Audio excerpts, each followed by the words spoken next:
Good morning, good day, good evening, good night. This is Nolly Galore representing NollywoodForever.com. Well, today I want to review a movie called Heart on Fire. My boyfriend Alaba Market wanted to be here, but unfortunately he was busy in the market, so he couldn't come, but maybe next time. Okay, so the movie today is called Heart on Fire. It's a 2011 movie, and the main stars are Vicker and Tonto Dikeh. So what happened is Van and Tonto. Van plays a guy called Donald. Tonto plays a girl called Chelsea. Donald is from a rich family, and Tonto is the daughter of a poor widow. Oh, let's have a moment silence. So anyway, they're childhood sweethearts. Strangely enough, they refer to each other like brother and sister. I guess it's a bit like the Bobby Christina saga with the Nick Gordon, where they're brother and sister, but really they're sleeping together. It was that sort of thing. So, Donald's always telling her, "Oh, you're the sister I never had. You're just like a sister to me." But then the next minute, they're having sex. Slightly odd. So anyway, basically, they're childhood sweethearts.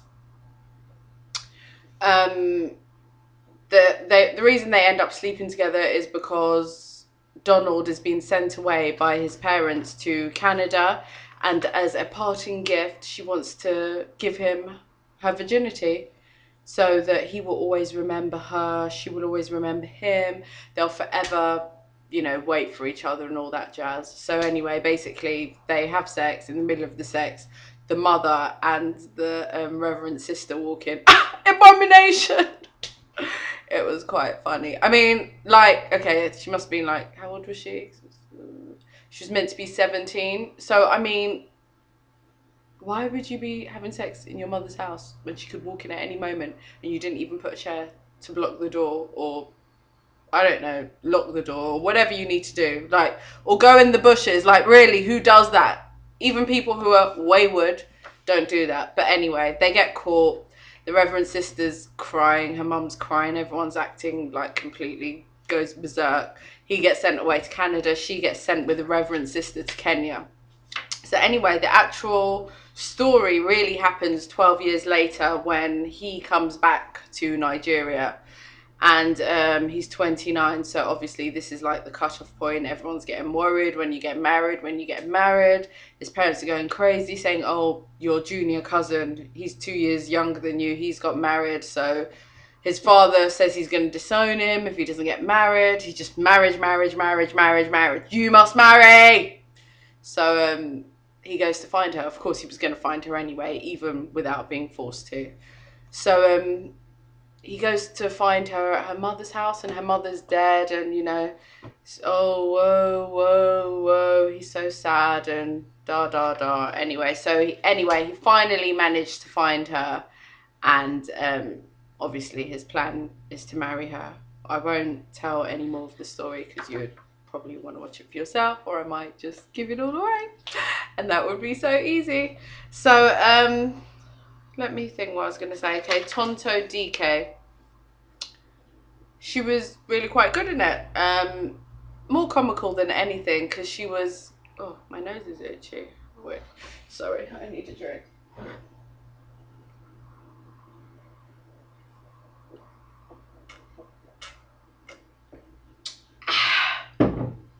All this talking, your throat gets kind of dry.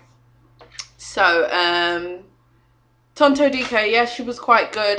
Very over the top, but I mean, it was okay because it made me laugh. She was, he came to propose to her, and she ran to go and get acid to burn him up. And then when her friend tried to defend him, she wanted to throw acid on her friend as well. It was really quite strange but entertaining. Van was actually okay. He was good. I'm not his biggest fan, but I appreciated him in this movie. You know, they meshed well together. I think Van Vicker and Tonto do make a good pairing in movies if he's going to be paired with anyone, because sometimes he can be quite rigid and just not really the one.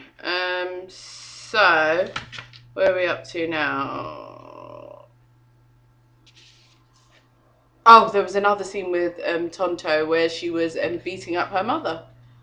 I mean, just the woman said she wanted to see her married, and so she just slapped her down in the compound and started screaming at her, "Don't worry, stay there, I'll come back and stab you." I was like, okay, that's a bit extreme, because we weren't informed that she had any mental illness, and all her mother said is, "Oh, I want you to get married." Of course, she went on. Oh, bing, bing. She went on and on and on. But, I mean, that's quite normal. You must be used to it. It's what all African mothers do, isn't it? Marriage, marriage, marriage, marriage, marriage. So, yeah, that was quite crazy. I mean, that would have been more in place in a comedy. Even though, I guess it really wasn't meant to be funny, but it really did make me laugh. Esin is in the movie, Evelyn Esin, as Tonto's best friend.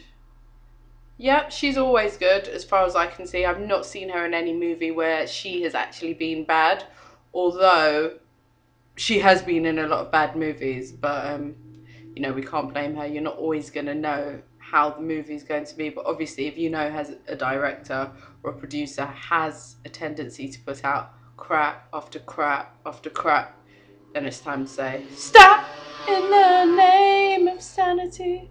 Yeah, anyway, so yeah, she was good. Who else? The standout performance for me was Sandra Uchemba, who plays, okay, what's Tonto's character called? Chelsea.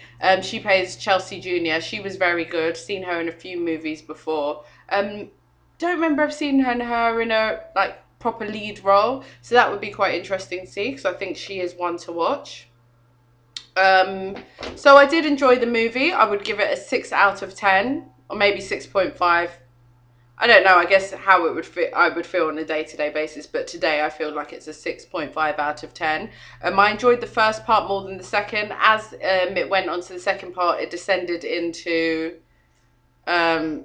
just this whole battle about having a baby, and basically what an African woman should be, like career or baby. It's like sort of like it's mutually exclusive, and like there was the whole question of African women trying to be European or American, and this is Africa, you know, family takes precedence. And she kept going on about her career. She was a bloody bank manager. I don't know what she was talking about, acting like she, you know, found penicillin or some shit.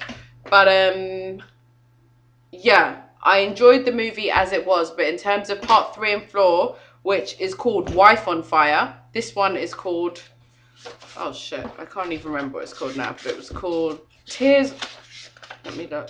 This one is called Heart on Fire, and the 3 and 4 is called Wife on Fire. I wonder if he burns his wife. I bet he doesn't, but yeah, it's called Wife on Fire. Personally, I don't think I'll be watching it unless one day I'm just like, oh, I wonder what happened in the end. But the turn that the movie was starting to take at the end of part 2, I wasn't really feeling it. It felt a bit boring, a bit overdone, a bit, oh, not wanting a baby, and oh, you evil woman who wants your career, and blah, blah, blah. It's just really been done before, and it didn't seem like it was going to have been done any better. So I think they could have just kept it at 1 and 2, and that would have been good. If I watch 3 and 4, I can guarantee my rating will drop dramatically, because I could already feel from the end of part 2 that it was beginning to get repetitive. So I can only imagine watching another 2 hours. I'll probably throw a rock at the screen or just do something crazy. Okay, there was one line that I really liked from Eve Esin when Tonto's banging on about her career and la da da. She wants to wait 3 years before having a baby, and Eve's like, stop this condom madness, career consolidation bullshit. Yeah, that was quite funny, and they kept bringing that in all throughout the film. So that is it from me. Review over. If you've watched it, leave a comment, tell me what you thought. If you have any comments about this or any other videos, Alaba Market, Nolly Galore, Nolly Forever, just leave a comment, and remember to check out nollywoodforever.com.